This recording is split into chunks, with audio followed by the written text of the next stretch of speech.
कॉलीफ्ला अपने पंचेस को बहुत तेजी के साथ गोहान की तरफ लॉन्च करने लगती है और कॉलीफ्ला को ये लगता है कि अगर वो लगातार ये करती रहेगी तो वो गोहान को डिफीट कर सकती है और उससे गोकू काफी इम्प्रेस हो जाएगा। गोहान भी बिल्कुल ऐसा ही सोचता है कि वो कॉलीफ्ला को हराएगा और अपने पिता को दिखाएगा कि वो कितना ताकतवर है। दोनों की ताकत बहुत ही ज्यादा होती है और दोनों के बीच बहुत ही ज्यादा तगड़ी फाइट होने लगती है। और दूसरी तरफ हम देखते हैं कि केल और पिकलो को जो कि आपस में फाइट कर रहे थे और वो दोनों एक दूसरे पर किक और पंच के बरसात किए जा रहे थे। केल पिकलो से कहती है मैं तुम्हें जरूर हराऊंगी। पिकलो कहता है वो तो देखा जाएगा कि कौन जीतेगा, ये तो हमें लड़ाई के अंत में पता चलेगा। और फिर हम देखते हैं गोकू भी उन सब के लड़ाई को देख रहा होता है और फिर इसके बाद गोकू केल और पिकलो की फाइट देखने लगता है। और फिर इसके बाद हम देखते हैं कि केल अपने लेजेंडरी फॉर्म में ट्रांसफॉर्म हो जाती है और पिकलो भी अपने 20% पावर का इस्तेमाल करने लगता है और केल को थोड़ा एडवांटेज होता है। वो ये सोचती है कि इस लड़ाई को वो जीत सकती है। पिकलो केल को देख कर कहता है ये पहले से ज्यादा ताकतवर हो गई है, मुझे थोड़ा ध्यान रखना होगा। इसके बाद केल कहती है कुछ भी हो जाए मैं इस लड़ाई को जीत के रहूंगी। इसके बाद केल पिकलो पर एक बहुत ही जोरदार हमला करती है लेकिन पिकलो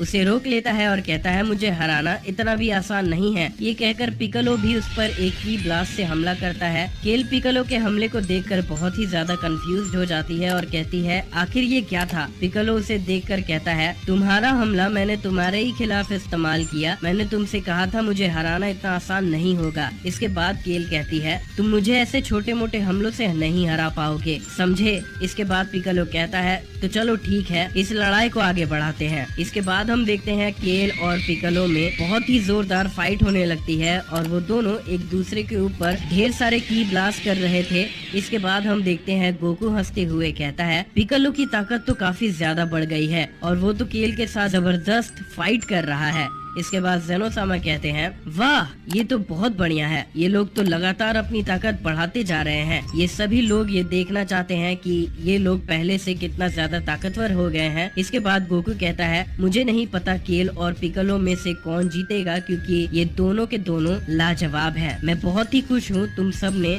अपनी ताकत को इतना ज्यादा बढ़ा लिया है। इसके बाद गोकू कहता है मैं भी अपनी ताकत देखना चाहता हूँ, मैं वेजिटा और जिरेन के साथ फाइट करना चाहता हूँ। इसके बाद गोकू कहता है ये सभी लोग तो काफी ज्यादा ताकतवर हैं, मुझे इन सभी लोगों से लड़ना है लेकिन मैं जिरेन और वेजिटा से फाइट करने के लिए बहुत ज्यादा एक्साइटेड हूँ क्योंकि मैं उन दोनों को दिखाना चाहता हूँ कि मैं पहले से बहुत ही ज्यादा ताकतवर हो चुका हूँ। और हम देखते हैं गोकू बहुत ही एक्साइटेड होता है उन सभी से लड़ने के लिए। हम देखते हैं कि पिकलो और केल आपस में फाइट कर रहे होते हैं। पिकलो केल के मूवमेंट को बहुत ही ध्यान से देख रहा था और उसकी कोई कमजोरी पता लगाने की कोशिश कर रहा था। इसके बाद पिकलो केल को एक बहुत ही जोरदार किक मारता है जिसकी वजह से केल के मुंह से खून निकल जाता है। केल को इससे काफी तकलीफ हो रही थी और वो कहती है ये तो काफी ज्यादा ताकतवर है। इसके बाद पिकालो कहता है ओह तो लगता है अब तुम्हारा कॉन्फिडेंस खत्म हो गया, क्या यही तुम्हारी ताकत थी। इसके बाद केल कहती है नहीं इतनी जल्दी नहीं, मैं हार नहीं मानने वाली हूँ, मैं और भी ज्यादा ताकत लगाऊंगी। इसके बाद केल अपनी ताकत को बढ़ाने लगती है।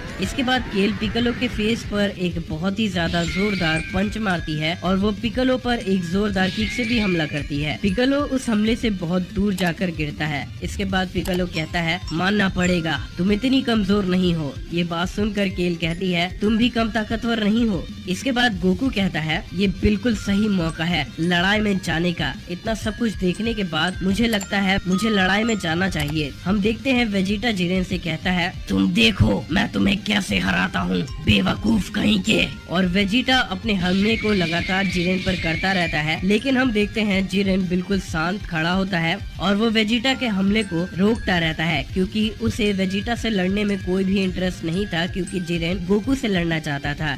इसके बाद हम देखते हैं कि ग्रैंड प्रीस सभी से कहते हैं यूनिवर्स 6, 7 और 11 के फाइटर्स कृपया आप लोग शांत हो जाएं। इसके बाद हम देखते हैं कि वो सभी लोग आपस में लड़ना बंद कर देते हैं और ग्रैंड प्रीस की बातों को सुनने लगते हैं। किंग ऑफ एवरीथिंग गोकू सामा आप सभी के लड़ाई को देखकर बहुत ही खुश हैं और वो इस लड़ाई में हिस्सा लेना चाहते हैं। ग्रैंड प्रीस की ये बातें सुनकर सभी बहुत ही हैरान हो जाते हैं। इसके बाद गोकू कहता है मैं बहुत ही एक्साइटेड हूँ तुम सभी के साथ फाइट करने के लिए और फिर इसके बाद हम देखते हैं गोकू वहाँ से कूदकर टूर्नामेंट ऑफ पावर के स्टेडियम में चला जाता है। जिरेन बिना कोई मौका गवाए गोकू के पास पहुँचता है और इसके बाद गोकू सामा से कहता है मैं आपसे फाइट करना चाहता हूँ। इसके बाद वेजिटा जिरेन से कहता है हे जिरेन, तुम्हारी लड़ाई मुझसे है। उसके बाद कॉलीफ्ला कहती है रुको जरा, मैं भी गोकू से फाइट करना चाहती हूँ। और फिर गोहान भी कहता है रुक जाओ, वो मेरे पिता है तो सबसे पहले मैं उनसे लड़ूंगा। इसके बाद केल भी कहती है नहीं, मुझे गोकू सामा से लड़ना है। और फिर हम देखते हैं पिक्कोलो सबसे कहता है क्या तुम लोग मुझे भूल गए, मैं भी गोकू से लड़ना चाहता हूँ।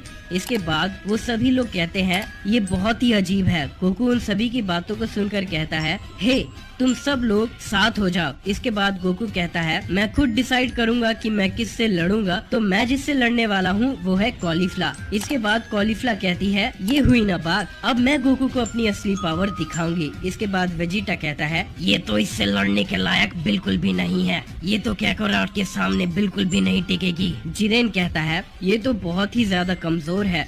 अब केल भी कहती है हे सिस्टर, क्या तुम सच में उनसे अकेले लड़ना चाहती हो। इसके बाद कॉलीफ्ला कहती है चिंता मत करो केल, मैं बिल्कुल ठीक हूँ। और ये कह के कॉलीफ्ला लड़ाई के लिए तैयार हो जाती है। इसके बाद केल कॉलीफ्ला से कहती है ठीक है सिस्टर, जैसा तुम चाहो। इसके बाद हम देखते हैं कॉलीफ्ला कहती है शुक्रिया केल। ये कहकर कॉलीफ्ला लड़ाई के लिए तैयार हो जाती है और हम देखते हैं गोकू बिल्कुल शांत खड़ा होता है बिना कोई मूव किए और वो कॉलीफ्ला को देखता रहता है। इसके बाद हम देखते हैं कि कॉलीफ्ला सुपर सैयन 3 में बदल जाती है और वो गोकू की तरफ बहुत ही जोरदार हमला करती है। और हम देखते हैं गोकू कॉलीफ्ला के पंच को बहुत ही आराम से रोक लेता है। कॉलीफ्ला ये देखकर बहुत ही चौंक जाती है और कहती है नहीं, ये कैसे हो सकता है। और उसके बाद हम देखते हैं गोकू कॉलीफ्ला पर एक बहुत ही जोरदार पंच करता है। इसके बाद कॉलीफ्ला कहती है आह, ये तो बहुत जोर का था। इसके बाद हम देखते हैं गोकू वहाँ से गायब होकर कॉलीफ्ला के सामने आ जाता है। और फिर इसके बाद हम देखते हैं कॉलीफ्ला बिना वक्त गवाए गोकू पर अपना हमला शुरू कर देती है, लेकिन गोकू उसके हमले को बहुत ही आराम से रोके जा रहा था। इसके बाद कॉलीफ्ला कहती है नहीं, मैं तो इसे बिल्कुल भी हिट नहीं कर पा रही। इसके बाद कॉलीफ्ला गोकू पर एक की ब्लास्ट से हमला करती है, लेकिन हम देखते हैं कि गोकू उसके हमले को बहुत ही आसानी से रोक लेता है। सभी लोग ये देखकर बहुत ही ज्यादा हैरान हो जाते हैं और सबसे ज्यादा हैरान कॉलीफ्ला होती है कि गोकू ने उसके हमले को इतनी आसानी से कैसे रोक लिया। उसके बाद हम देखते हैं कॉलीफ्ला अपने घुटनों पे बैठ जाती है और ये सोचने लगती है कि वो बहुत ही कमजोर है, वो गोकू से बिल्कुल फाइट नहीं कर सकती। इसके बाद गोकू कहता है कभी भी हार मत मानना, मुझे पता है तुम्हारे अंदर एक छुपी हुई शक्ति है, तो चलो उठ जाओ और मुझसे लड़ो। गोकू कॉलीफ्ला को हौसला देते हुए कहता है। फिर इसके बाद कॉलीफ्ला कहती है आपको सच में लगता है गोकू सामा कि मैं आपसे फाइट कर सकती हूँ। इसके बाद गोकू कहता है हाँ, मुझे पता है तुम एक दिन बहुत ताकतवर सेयन बनोगी